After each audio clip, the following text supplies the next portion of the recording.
I have just played for you Rachmaninoff's Prelude number 8 in A-flat major, opus 23.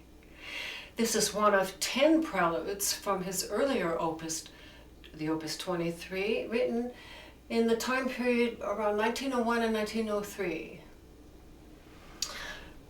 During the 20 years that it took Rachmaninoff to write all 24 preludes in all the major and minor keys, he was continually experimenting and refining his compositional style.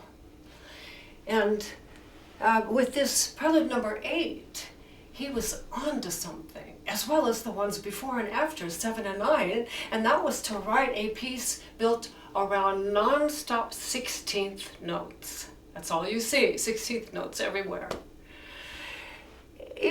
Kind of like a painter would do when they choose the same subject and do a whole series of paintings like Monet did with his water lilies. This Prelude number 8 has some unique features to it.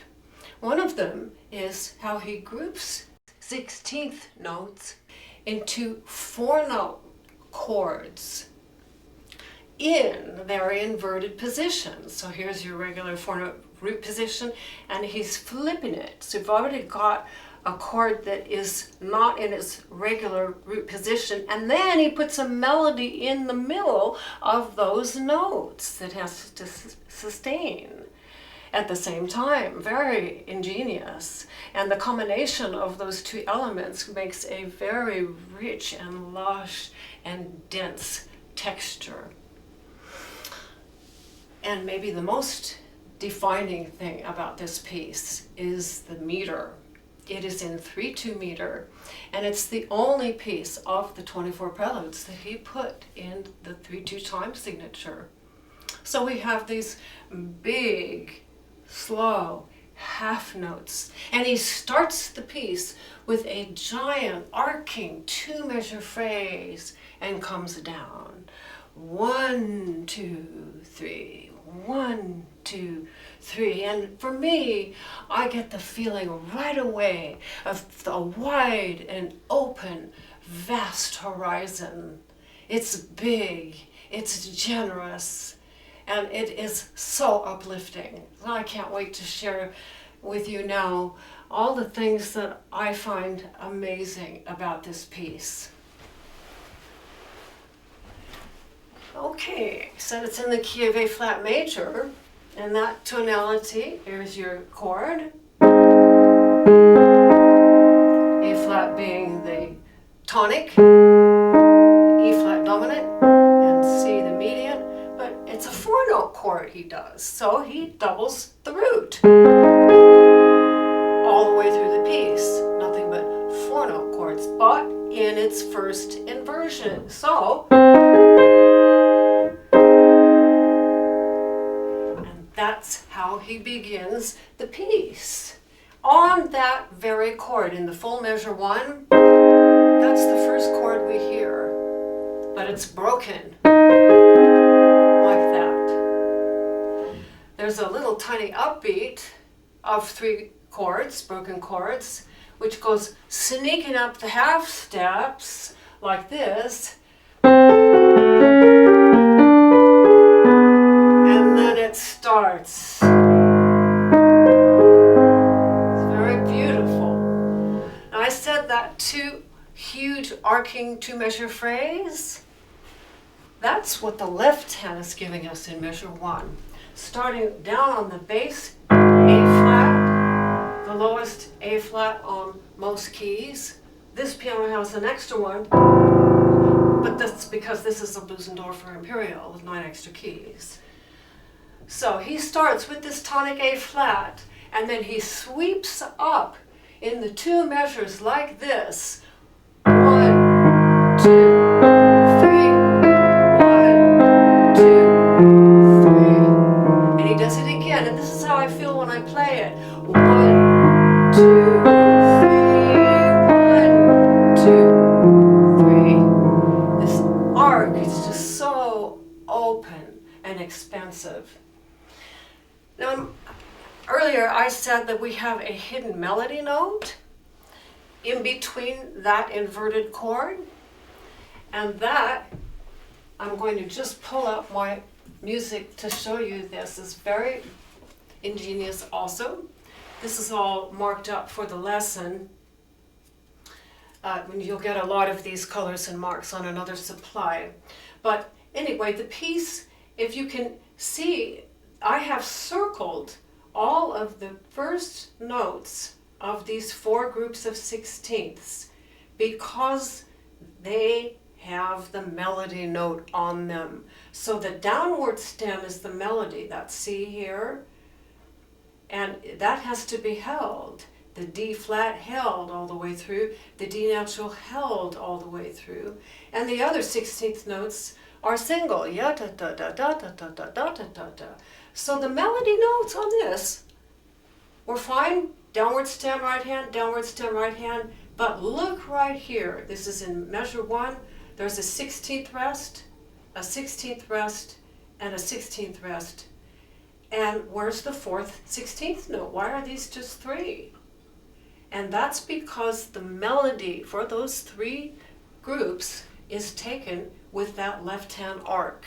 Isn't that amazing? How he's going right hand down to the left and up to the right. That's measures 1 and 2. Measures 3 and 4, exact repetition. And then it continues to go on with these quarter note upward stems and the downward 16ths. If the notes are high up, the stems have to go down. If the notes are lower, the stems go up. That's something that always confused me when I was first learning music. Just thought I'd throw that in. So I'm going to play for you now what this opening melodic line sounds like, just on the quarter notes. And I'll show you how the right hand starts with the intro. It's actually upbeat intro. And then this is what the melodic line is. Right hand, and then the left, and up back up to the right, and repeats.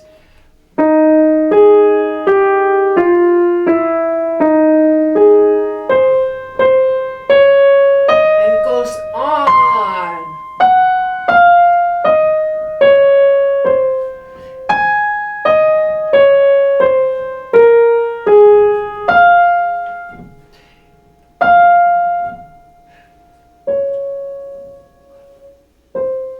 Did you notice how that rhythm changed? We were going along just fine in these groups of 2, of 1, 1, 1, 1, 1. Those are the half notes. And then he goes 1, extra, extra. That's a meter shift right there. And there are a lot of other things going on too. And then he goes right back to the duple on the half note to close out the entire opening phrase, like.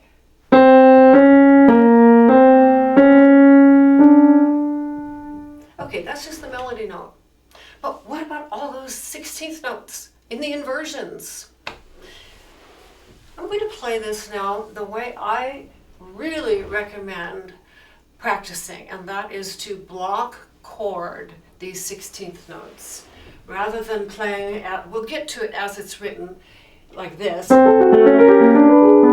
but first I want to show you with the block chording.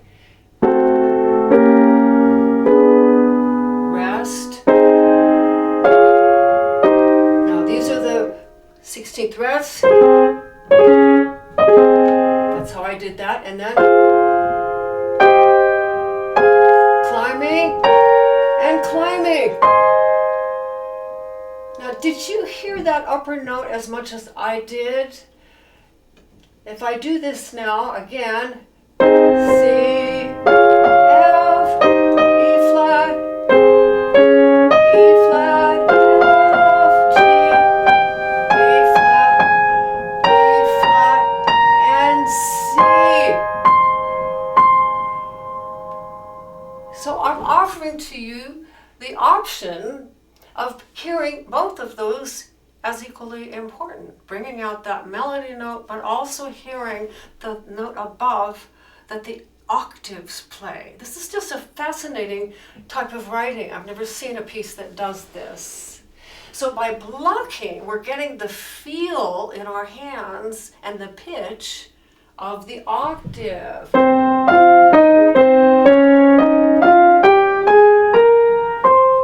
And at the same time, we know the melody note is.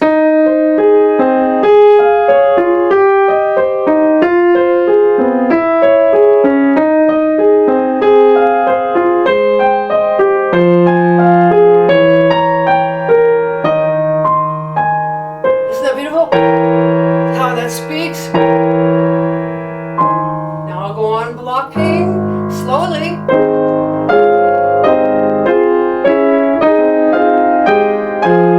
Crescendo to 4-octave, way up high. You have a 4-octave distance here, and what do you know? You have a root position at the top. And he's coming down. Now listen to these pairs now. The pairs are on the half notes. 1, 2. Next one.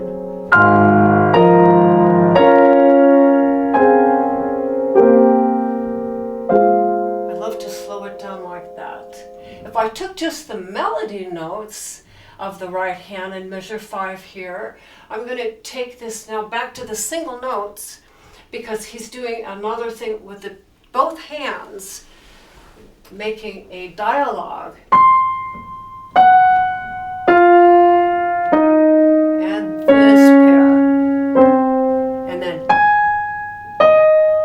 this pair and this pair. In that measure 5, the left hand also has half notes on beat 2 and 3.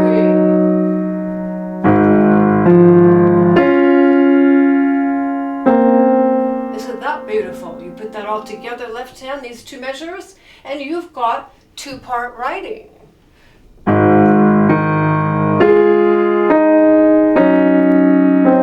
hear it now with the phrasings. Another one.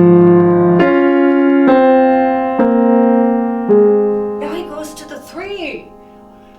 1, 2, 3.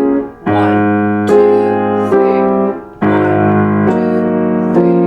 1, 2, 3. And then back to the duple of pairs. And repeat.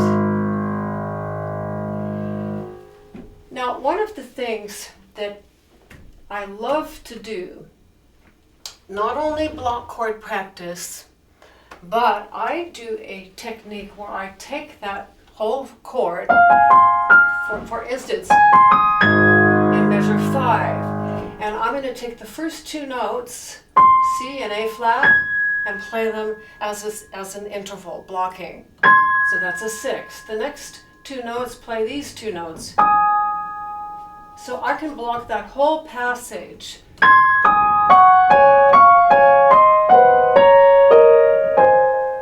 And now you really hear how thick this is and how dense this is, because there are moving lines all through, 2 moving lines, and you can hear them. I can hear them really well when I do this technique.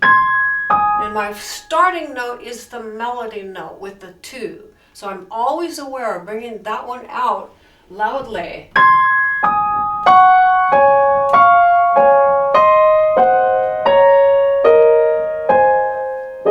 See, they subtly shift.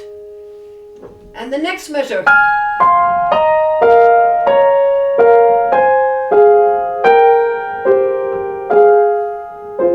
See, this is a unit. Now he goes into the 3. And because we don't have 4 notes, he's doing this. And then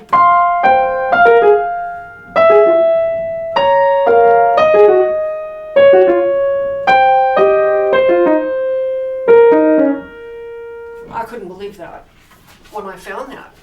And look what I did in my music, which you also will see on your other supply. Here's our, where we go into, this is called a hemiola. We're going the beats nice and steady with the half note here. Measure 5. 1, 2, da, da, da. 1 and 2, da, da, da. 1, 2, 3. 1, 2, 3. 1, 2, 3. 1, 2, 3. Back to duple. Ya, da, da, da, da, da. So he's highlighting that hemiola, that rhythmic shift where we temporarily perceive it in the triple meter instead of the duple. And coming down in the inner voices are these fabulous half steps, seconds. They go like this. And it changes. And isn't that lovely? I could block those.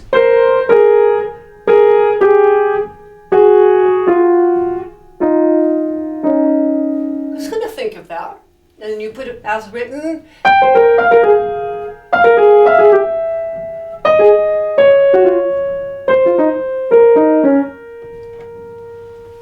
Okay, and then it.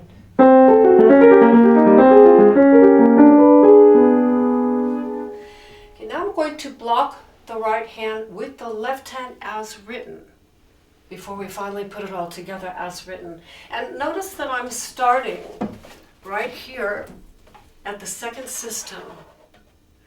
This is the first system with 4 plus measures with this little bit of upbeat. And then this is 5 measures, 2 arcing phrase of this 1 and 2 measure, another arcing phrase in the hemiola of 2 measures, and then 1 measure to close. It's a 5 measure passage, all on 1 line. So say you only have 10 minutes to practice. You can go right to this second system and work on this just the way I'm showing you now, and you're going to make a lot of progress on the piece because you're taking 1 long phrase at a time. No more, no less. If you want to add another one, great. But it's a built-in way to practice, learn, and memorize the piece. Traditional music will have this split. There's no way traditional music can get 5 long measures like this on 1 line. Not a chance. So I'm actually going to stop right now and tell you what this is. This is the new layout chart engravings that I invented. I've been working on these for really almost 20 years and actually published in 2012 my first 30 of these charts. So I take traditional music from public domain and I re-engrave this with my engraver so that I can put it on this format. This is the only edition in the world like this.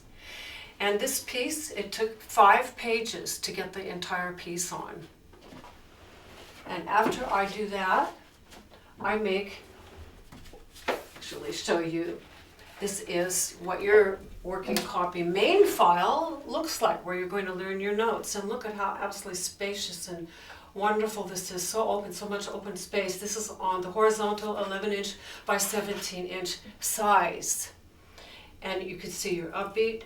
Now without any marks or colors, you can see sweeping 2-measure phrase, sweeping 2-measure phrase, way up high, coming down, hemiola measures, close. And the whole thing repeats.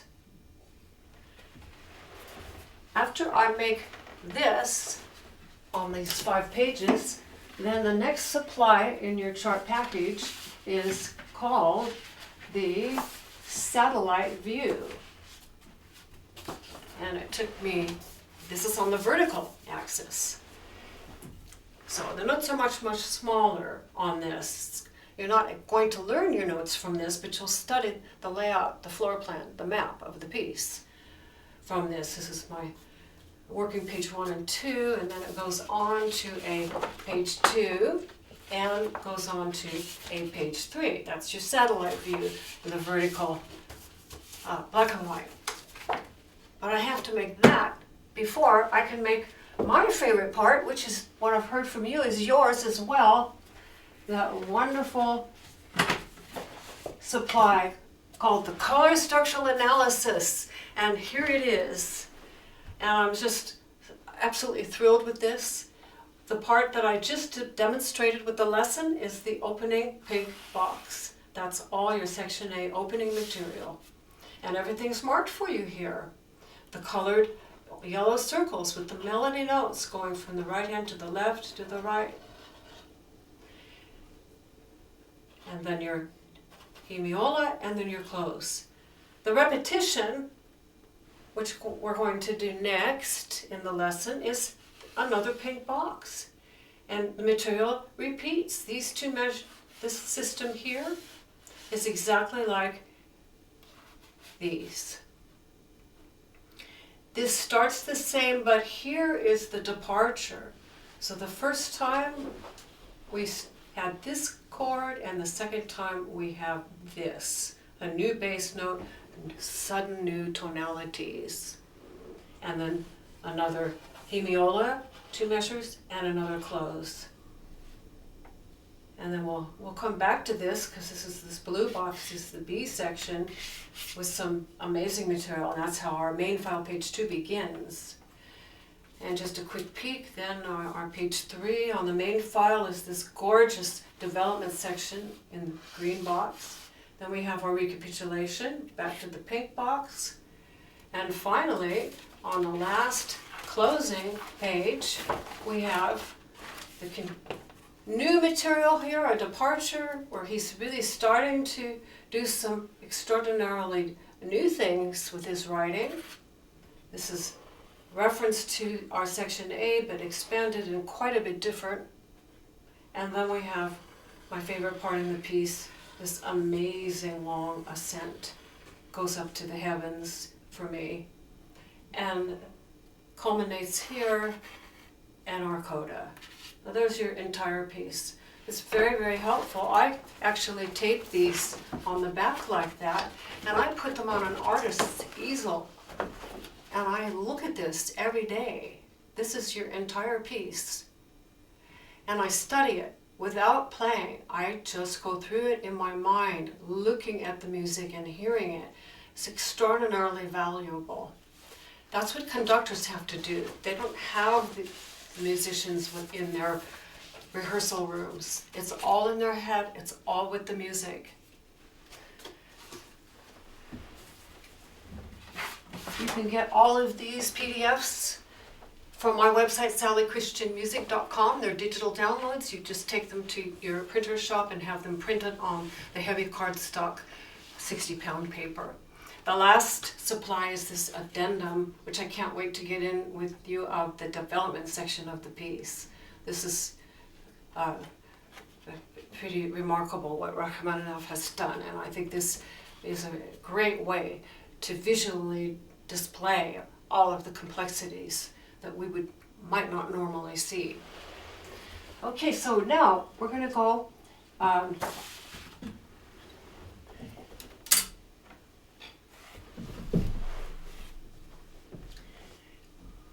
to tempo from the top, and I'm going to talk now as we get to the repetition when we get there. And listen, there's so many things to listen for here. Listen for the melody note coming that I'm bringing out with that second finger, how they match with the 2 times, and then how we go into the hemiola, and how we have our closing cadence.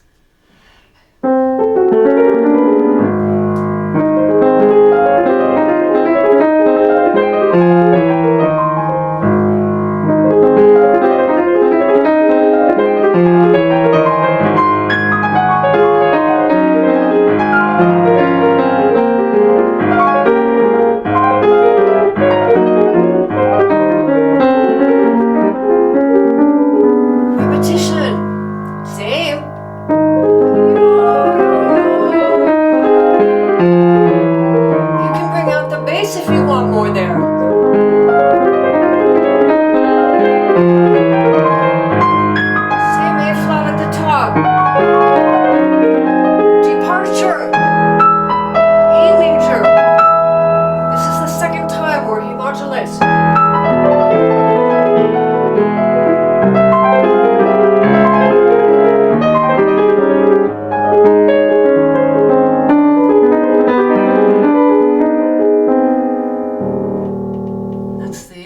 that whole 2 big boxes of section A material.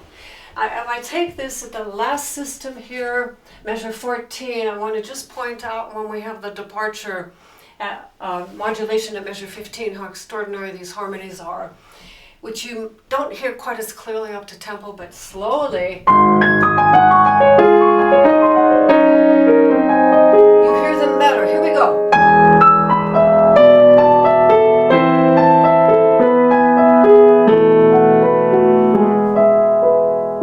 Tells a story, doesn't it? Now here's the next tremiola.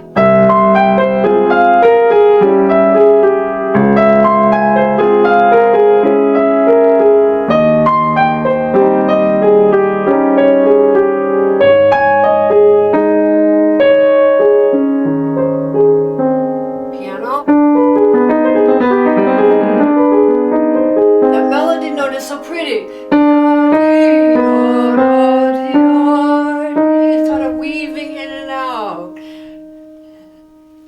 That last chord, would you believe, is exactly how measure 1 began. Exactly the same chord. In fact, when we went to the top,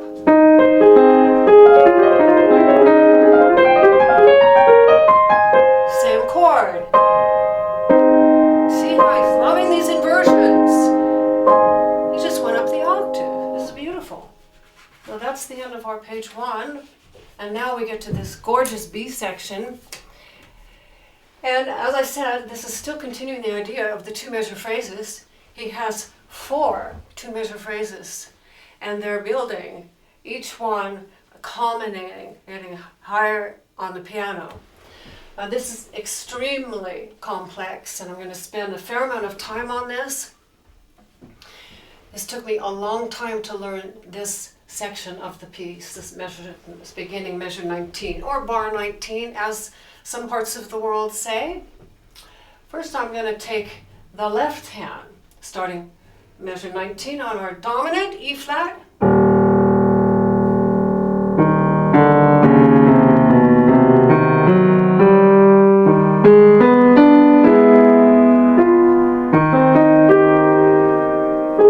And there's another pair.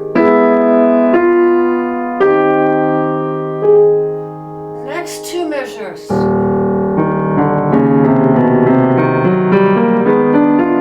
Different. That's a different rhythm.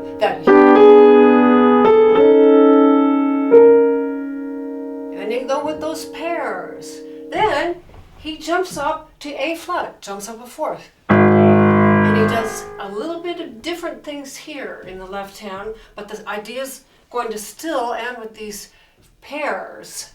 And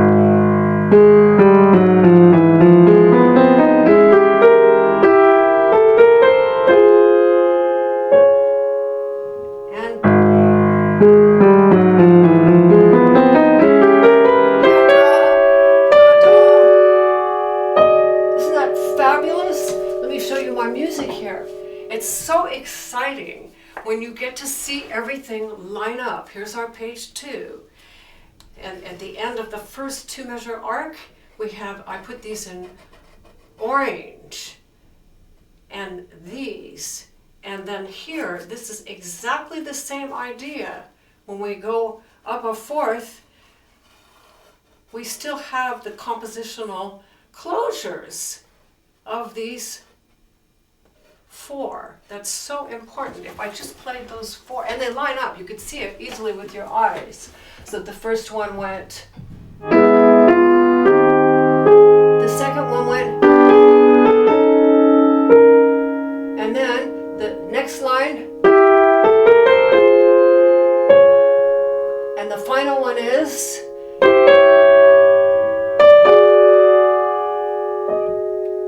it has a story to tell. And that's why hands-alone practice is so important in anything we play, but especially when you get something this dense and this complicated. And it's very much like Bach with the well-tempered, with the 4 voices and the 5 voices, because it's orchestral. Rachmaninoff was an orchestral writer. He was a conductor. He loved the orchestra and all the different instruments. And my theory is everything he wrote for the piano is a sort of orchestral transcription. So I'm always thinking orchestrally, what instrument would take this part that I just played? It's a good question to ask. Now we're going to do the right hand, and this is the part, I tell you, it just was so difficult. I just couldn't get it in my head until I broke it down into very specific patterns. And here we go at measure 19 here. And I'm going to block these chords. That was my first unit. And then I did this unit of 3. And then I had a single, and then I had my pairs. So 5 different segments of those 2 measures. And you can really see how important those segments are when you bring out that single quarter note melody that's played with the second finger, which is our template for the whole piece. And this is what that second finger, first note of each chord, sounds like as the melody. Okay, that's chromatic. Now I'm going up a minor third from A to C. And I have another chromatic 3. Now I go up another minor third to the F. And then I go just next door to the G and the A flat and the repetition. The second time, I'm just moving right on, measure 21, with melody notes only, but it has the same pattern. Here we go. 3 chromatic, up a minor third. 3 more chromatic, up a minor third.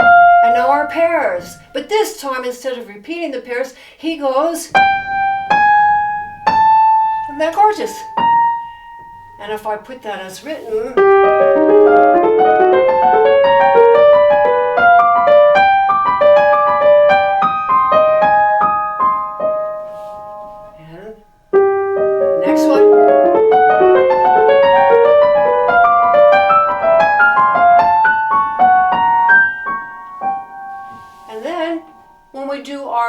next whole system and everything transposes up a fourth, this is identical transposition. So that's the good news. Once you get these segments of those up a minor third, up a minor third, up a minor third, and I marked this all for you on your satellite view.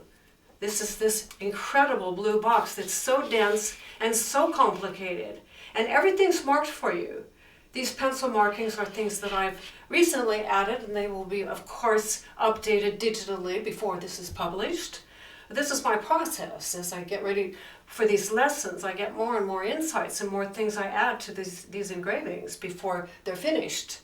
But here it is, the 3 chromatic, up a minor third, 3 more chromatic, up 1, and then a pair. The pairs that were marked here, these circles, and that culminating box in the left hand. Repetition, up a minor third, single, and this time now going up chromatic. We're going to have the exact same patterns here for this dominant note where we are going up the fourth. So let me play that for you, and then I'll put the hands together. I'm going to do the right hand alone with this single note because it's so important.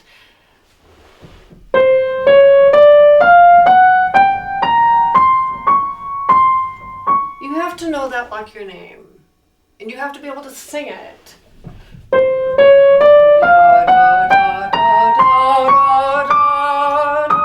Yeah, I know that one of 4 chromatic, not the pair. Okay, now that one more thing I'd like to do on this is to block the right hand and play the left hand as written. These are all steps for you. They work. Start piano.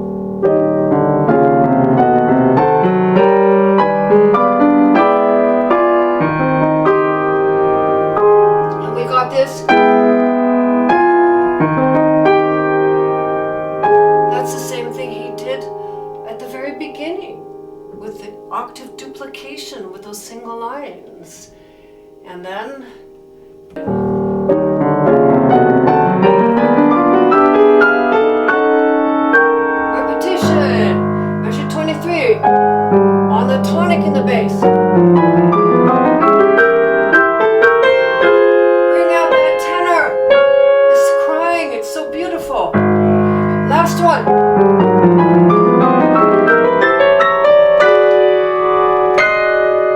Fortissimo. And he's leaving us. Where's he going? Drops you down right here. And takes it to the minor.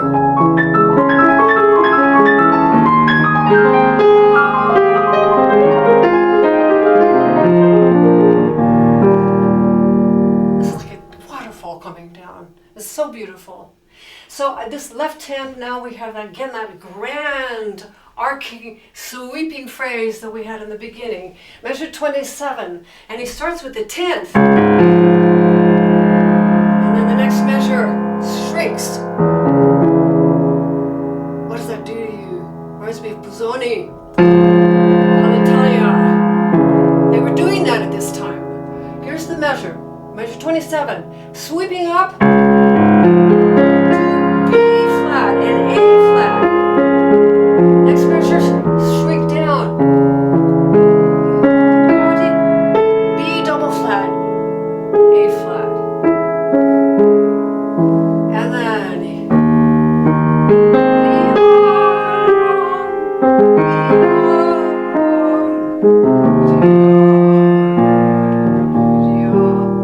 how elegant is that? You're bringing out this too. So just back and forth.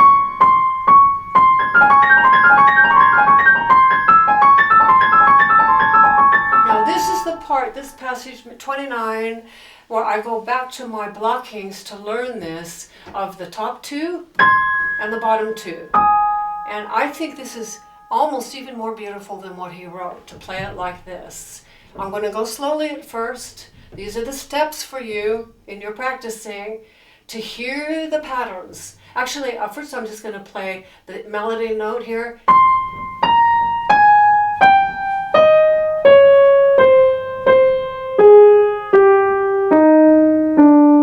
Who writes a melody like that? You can't even remember it. So what? It's so obtuse at the end there. Where's he going with it all?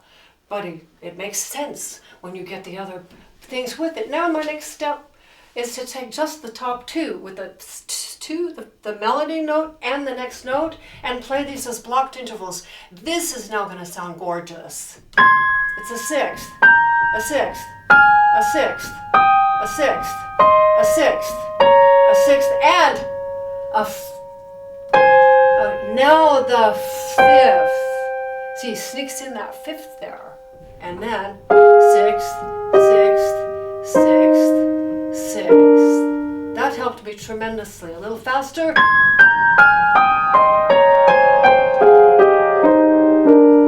And then the last step is to add the other two.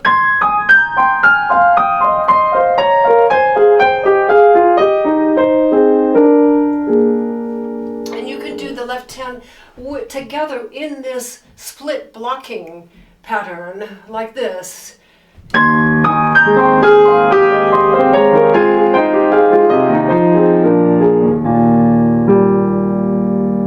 Ooh, that's so beautiful, that 10th. It was preceded with this. And here. Doesn't that sound kind of jazzy, doesn't it? And now we're at measure 31 with this incredible development-like section. Oh, I've just been waiting for this.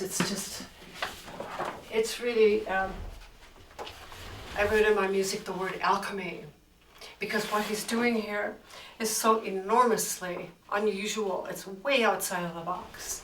He's got, and I will just put my page 2 and 3 side by side here, and then I will come into this addendum, which is where we are now in the piece. And I'm going to play just the tenor part. We have these long 1, 2, 3, hold, hold, hold, and it goes up to the D natural, 2, 3, tie, tie, tie up to the E flat, 2, 3, up to the E natural and the F. And hold.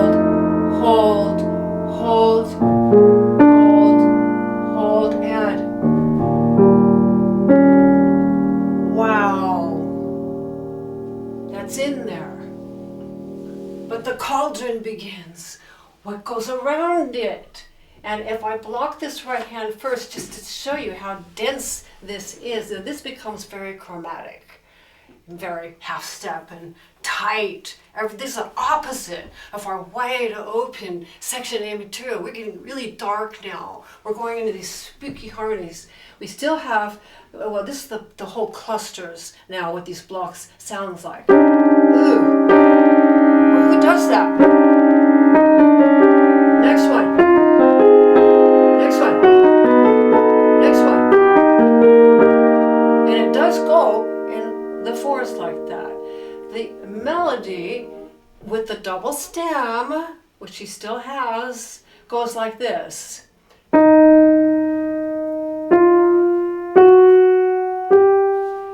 And the lower notes in the alto go the opposite direction, like this. And if you put those together, this is how this comes in, and this is what I'm going to show you. This is your entire development section. It's not really development section, it's development-like. But it's brand new material, for sure. And we still got that beautiful pulse with the half note. Here's that tenor. I have a little key code. I put the tenor sustain long notes in turquoise. I put the upward soprano moving lines with letter names above in yellow, circled in yellow, and I put the alto circled in red with letter names below. But the phrasings now, this is the deal, are staggered. They are not, they're always, they start kind of like the hemiola idea he did. He's playing around with the meter here and the pulse and these things. While they have their patterns, they're all off from these big pendulums of the tenor. It's offset. So you have, and I'm going to try to hold this as steady as I can and play so you can look right up here. Watch me play the yellow circled top notes of the soprano. And see these dashed phrase marks? I wrote these. They're not in the music, but these are the groupings that he's doing. So here it is, starting measure 31. That's a unit. Drops down again to the G and a longer unit now. 4 B flats. The next one. Again, repetition. And a longer one. And 4. What did you notice? Exact repetition. This and this is the same. Do the alto notes repeat exactly? In the red circles? Let's find out. These start on the D flat going down chromatically. And I ended the phrase there with this little hooked dashed line. That's where that ends. Goes back up to the D flat again.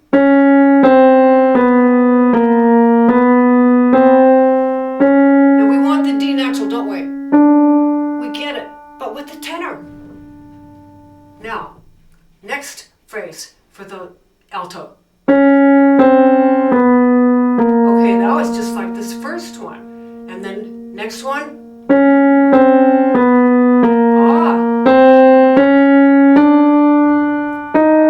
I'm going to keep going with this alto because for me this is the real nitty-gritty in here. Listen to these beautiful groups. Next group. That was a repetition. Now this group. And then the next group. And the final group. Oh, that's marvelous. The soprano here went, and I recommend you do this. If you can hear it and you can track it as a separate part, the way Bach would write for his 4-part writing, the way a conductor would assign different instruments for these parts, you have to separate these out. They are different entities. Here is the soprano on the next system.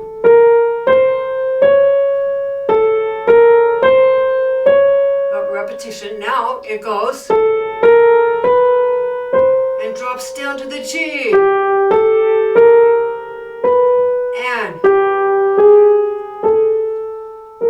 And goes on.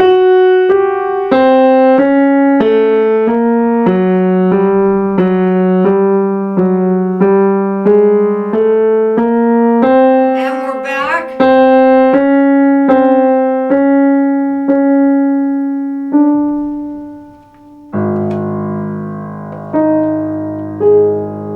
Isn't that amazing? He brought us right back and eased us in to our recapitulation there. So now I'm going to just linger a little bit more on this, because before I put it together, I like to do with the two hands is redistribution. Play the red circles with the left hand, the yellow circles with the right. Oh, it sounds so creepy, doesn't it?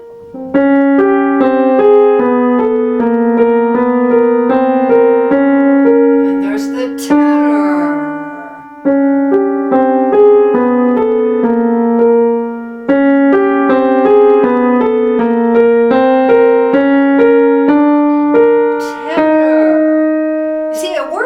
Doesn't it? As a dialogue and tells a story. Now, I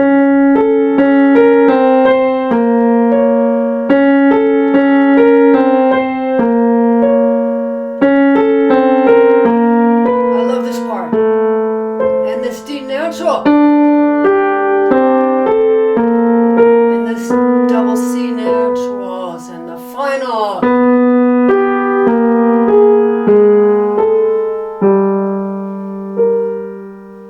When you're going to play that, see if you can hear all three of those parts when I play this now, as written.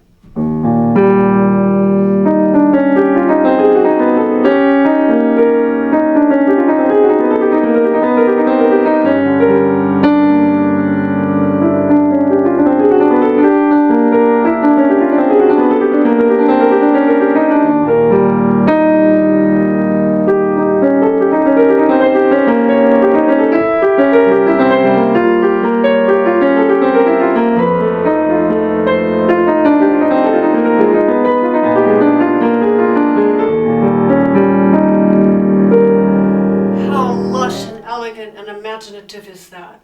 I mean, that's just a miracle. So everything is just sort of folding and melting in on itself like this, and that's why I think of it as alchemy. It's molten. If you want to do lots of pedal, but I want to show you that I do try to replicate that held tenor note, even though I have to get off it because it's used again by those other parts. I still keep my hand there because psychologically I want that instrument to sound. It's like the Opus 32 number 4 with the opening, and he wants and all this other stuff going around. That's what's going on here. He got that idea early and loved it. So here, now watch it. You can watch my hands here, how I try to hold this tenor. Physically, a lot of people I see just release that left hand, like it's not even there. Those sustained notes of the tenor are not even there anymore if you don't see me there. If it's in my lap, the note's gone. But so that's why keep it there.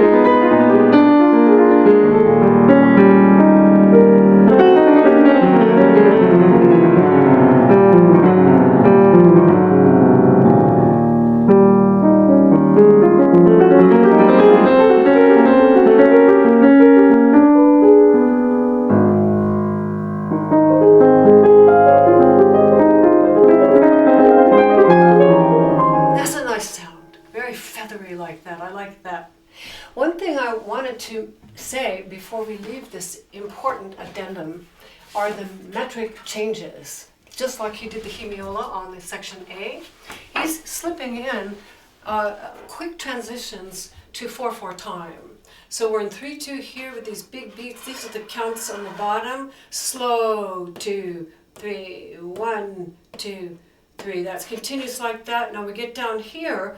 1, 2, 3. 1, 2, 3. Now 4/4. 1, 2, 3, 4. 1, 2, 3, 4. Back to 3/2. 1, 2, 3. 1, 2, 3. So he's sneaking in that 4/4. I really do count that out loud, and it does change it. And I think the reason he's doing that is to pay a little bit more attention to the harmonies at that part, because they're so different.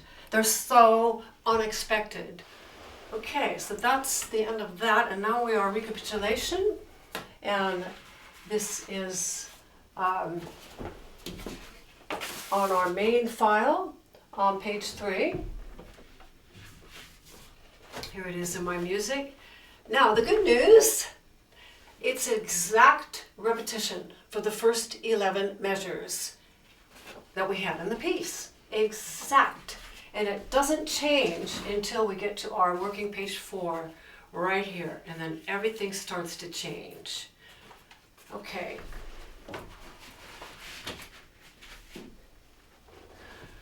So I guess since you know that that's repetition, I don't think I need to play that again. I'll just start right here.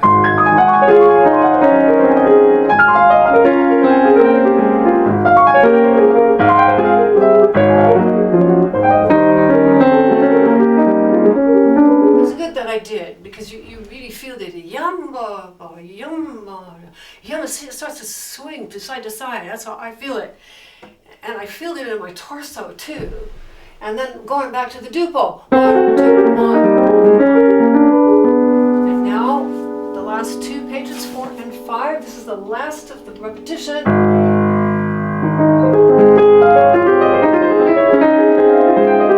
Right here.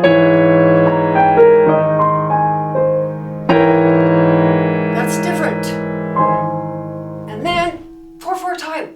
And guess what he does? He does the groups that we had for our upbeat intro. The same exact ones. Like he's going to start the piece, but he doesn't. He goes 1, 2, 3, 4, and drops to this F.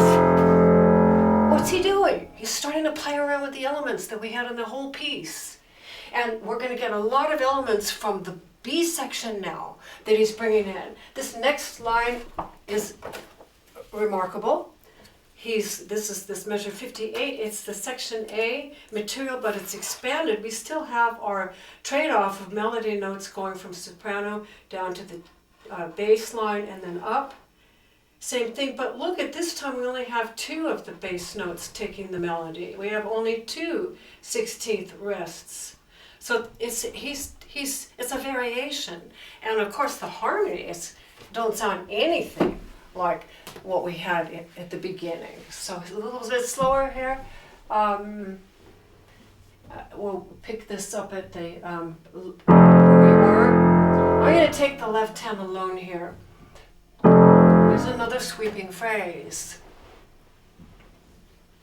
Actually, I'm going to start right at the top of page 4, measure 52, hands alone, because we're going to have those same 4 pairs that we had in our B section right here, closing the material, and I put them in orange because they're so important.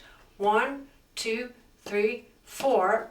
He is going to give it to us again over here on our last page. And this is where I am now in the piece. I'm right here, section A, the 11 measure repetition ends here. The new material begins here.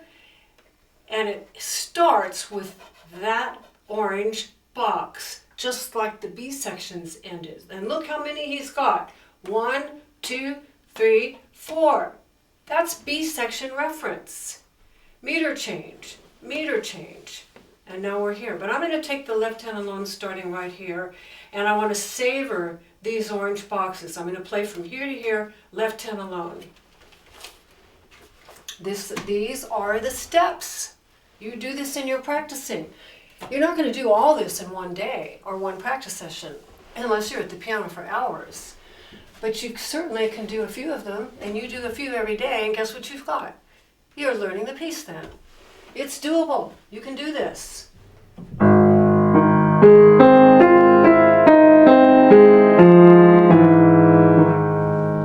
Bump, bump, bump. Now.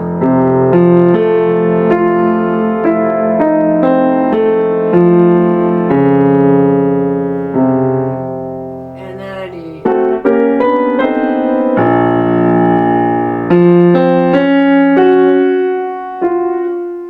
And this is kind of quick and interesting in here, like flighty a little bit. And then going higher.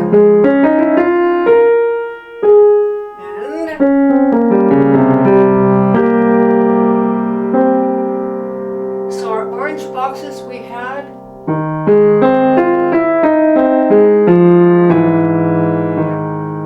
And then we had. And then we had. And see, there's a story there.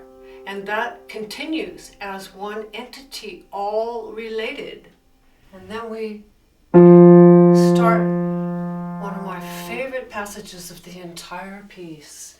This is this remarkable ascent beginning in measure 62. 4 measures. This is at the bottom of your page 4. This is what I hear is this, that's an ascent to heaven in here. And this is really kind of a miracle. I mean, the whole piece is a miracle, but this particular passage, again, lots and lots of different ways of practicing, but I'm going to first take the yellow circled notes that are the sustained single melody notes so that we get acquainted with that. We have to separate out all of these elements in order to really hear them and know they're there. This is essential practice. If you just practice the piece as written the whole time and that's the only way you ever practice, you're not going to understand it this way because you can't hear it as well. You've got to pull them apart and look under the magnifying glass with nobody else around. You know, I just want to see you. Let me hear you. And this is what this sounds like here. So.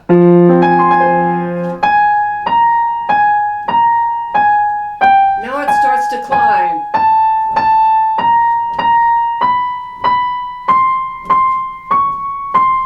And finally to F. Now, if you were given an assignment in school, I love to use this question to you, and you were given that, just that on the manuscript paper, and you say, okay, write what else goes with it. What would you do? So this is what Rachmaninoff does, and I'm going to play slowly. These now become in pairs, not the first one, but from here on is a pair. The next pair, the next pair, the next pair, the next pair, the next pair, the next, the next, next, and there's the F. And here's the very last pair in a retard and a diminuendo. If I play that up to tempo.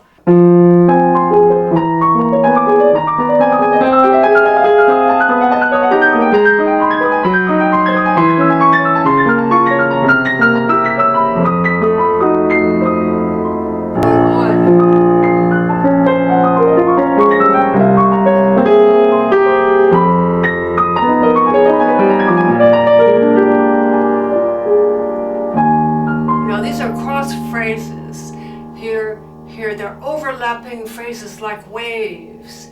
the right hand waves go drop to G, drop to F, up to E flat, and the left hand has, this one starts here, and the left goes in duples.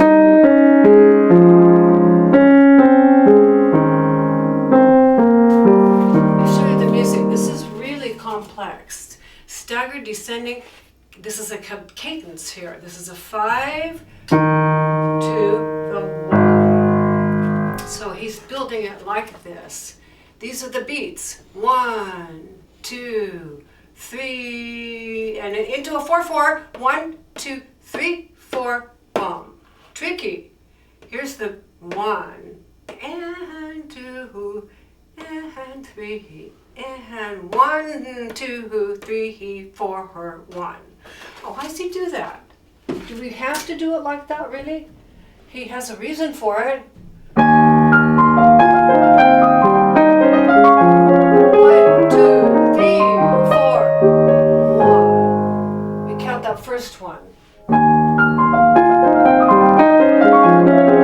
2, 3, 4. See, it's not easy. Anyway, here's the coda, and this left hand alone, way big interval, a fifth plus an octave. He's wrapping up. There's that tenor that's going to sustain like we had in the development section. He's doing this.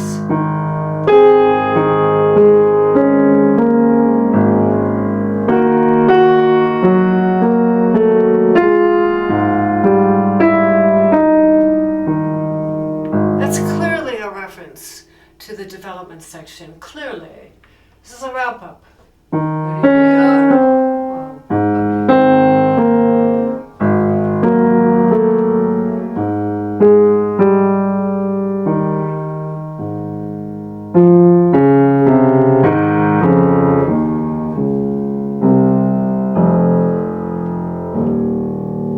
Is that beautiful down there?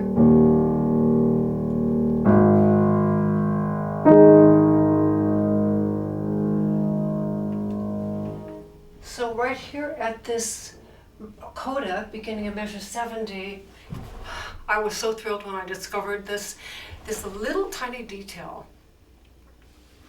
And I'm just going to digress for a second here, because for me, what makes a good day for me? I was at my husband and I at dinner. We always say, okay, well, tell me the 3 best things of your day. And I always say, oh, what I discovered today. It was so exciting. I couldn't believe I found this. I've been playing this piece for 2 years and I just found this now. That's a good day. So this is what I discovered right here at the coda.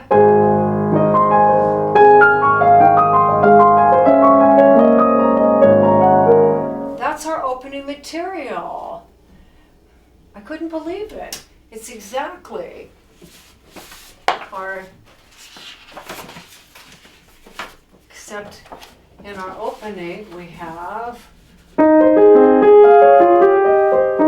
here we're way up here.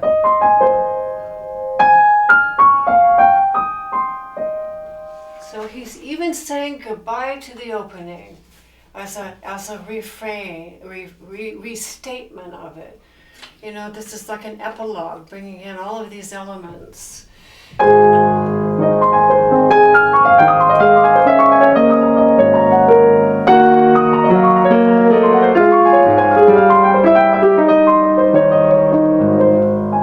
it brings it down on the register.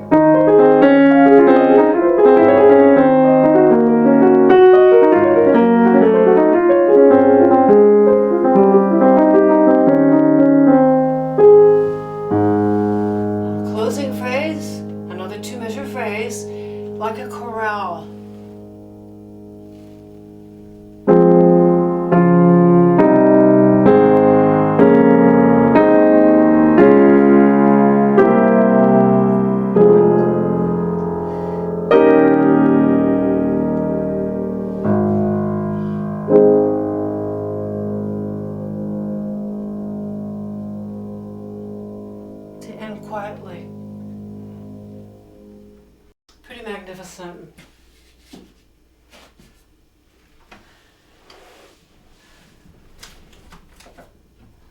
So what can I leave you with today as a closing statement? I don't have anything prepared. Sometimes I specifically want to say something. I think I'll just say that we live in the world, and we walk two realities. We walk the reality of the outside world, which we have no control over, events in the outside world, and sometimes they work in our favor and sometimes they don't. But we also walk in our inner world, the world of the music, the world we choose to abide in. And the more you can abide in this world of this great music, which is impenetrable to the outside forces in life, this is its own sacrosanct, sacred space.